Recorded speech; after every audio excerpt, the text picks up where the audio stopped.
can save Yona, Vice. It's you, isn't it? No! Stay back! Anyway, take it easy, yeah?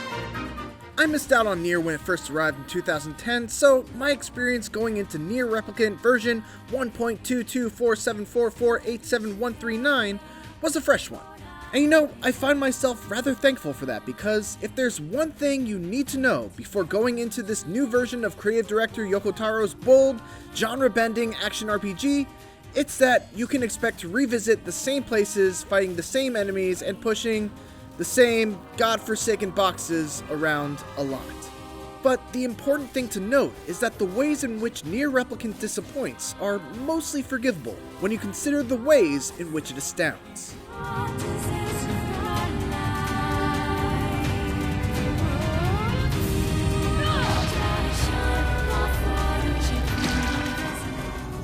Version 1.22 is in a strange place of being more than just a remaster, but also less than a remake.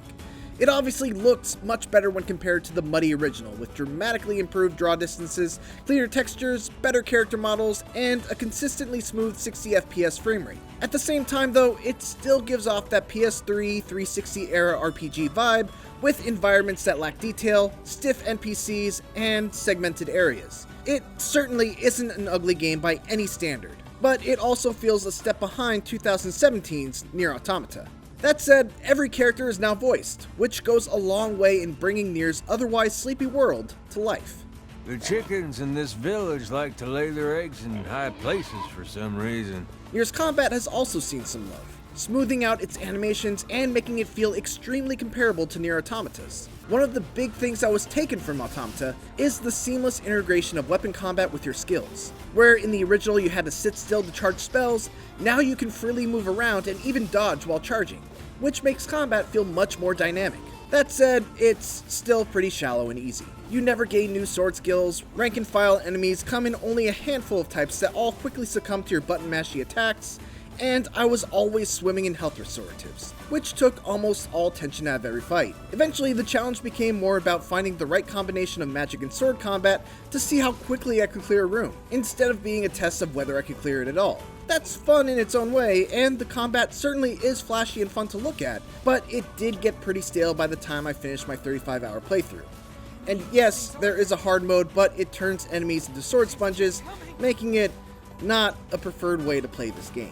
On the plus side, there are 3 different weapon classes with pretty distinct fighting styles and move lists. There's a caveat to enjoying all of them though, in that upgrading the weapons within those classes is very expensive and requires a lot of grinding. Unless you want to spend even more hours in the junk heap fighting robots, you're encouraged to pick one and stick with it. There's also a small element of playstyle customization in the form of upgrades called words that you collect as you level up and defeat enemies. These words can be added to weapons, spells, and your defensive techniques to add special properties to them, such as added strength, guard break, magic power, and so on. While being able to tailor your character by swapping words in and out is a welcome feature, I never felt any sort of need to customize my weapons or abilities in any sort of way other than equipping just whatever words gave me the most damage on whatever I had equipped, because the combat scenarios never challenged me in any ways that required me to do so. Fortunately, it's at least very easy to equip your strongest words on all your weapons or spells. What saves it from becoming outright dull are the ways in which Nier Replicant throws you into its combat encounters, which vary wildly. It masterfully plays with camera angles and perspective shifts in some truly inspired ways, and those do a great job of alleviating at least some of that feeling of repetition.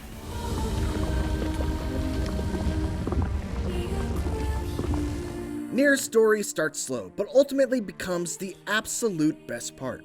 It takes place in a post-apocalyptic fantasy world in which a teenager named Nier, or whatever you chose to name him, sets out to find a cure for his sister, Yona, who's afflicted with a terminal illness. It's a deeply personal story, one about a brother's love for his sister, much more so than any sort of grander ambitions to save the world, which is one of the more intriguing aspects of it as an RPG. Nier and his companions are not chosen heroes of light, or anything of the sort, and the actions that they take very often fall into a morally gray territory, and sometimes they push the needle somewhere even darker. It's a credit to the strength of Nier Replicant's writing and the performance of the cast that, regardless of how dark or grim things get, its characters are always a joy to be around. The snooty, sentient floating book Grimoire Vice is endlessly entertaining with his condescending commentary on whatever's happening.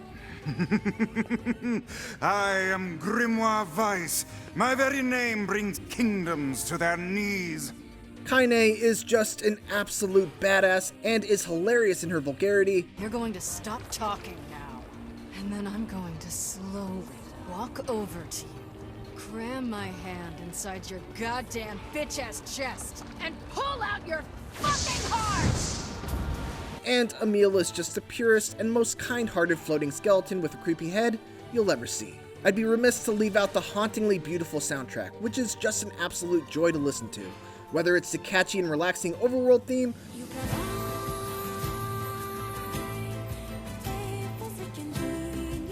or the grand operatic boss tracks. It's just all phenomenal.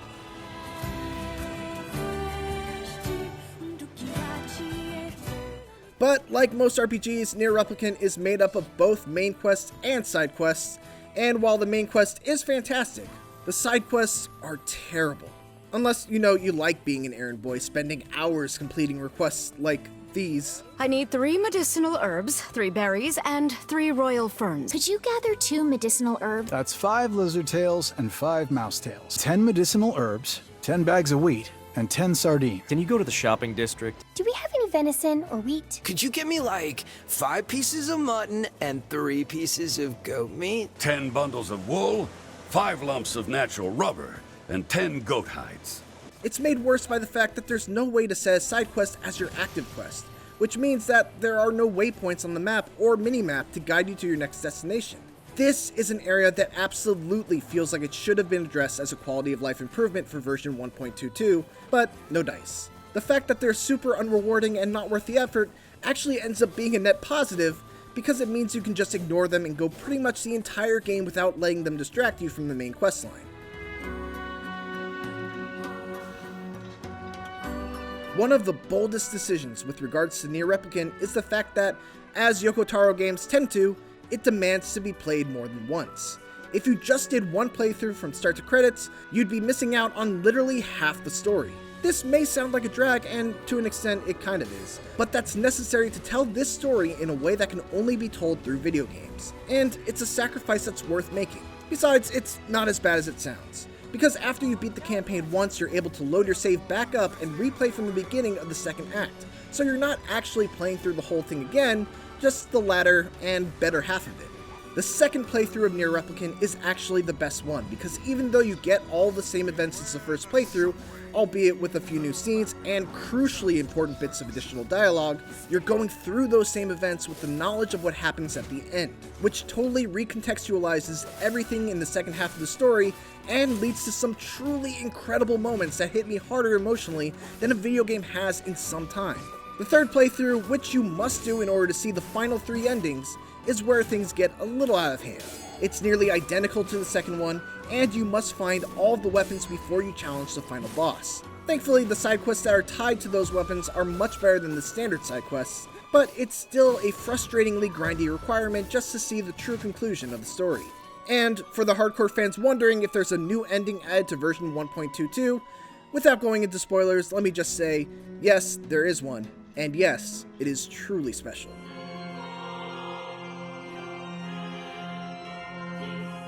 As a version up of the original Nier, Replicant version 1.22 does a respectable job of updating the graphics and the combat of the 2010 cult classic to a more modern standard by dramatically improving its environments, animations, and performance, while also going the extra mile and adding excellent voice acting to every single character in its world. It definitely shows its age in its combat and quest design, however. And while the improvements to combat certainly help smooth things out, it still suffers from repetitive enemies, mundane side quests, and a lack of evolution over the course of the 35 to 40 hour adventure you'll need to complete just to see all the endings. I know that sounds bad, but just push through it and you'll get to see what's truly excellent about Nier Replicant: its story and characters, both of which are still among the strongest I've ever seen in the genre. For more Nier Replicant version 1.22, check out the first minutes of the game. And for everything else, keep it here on IGN.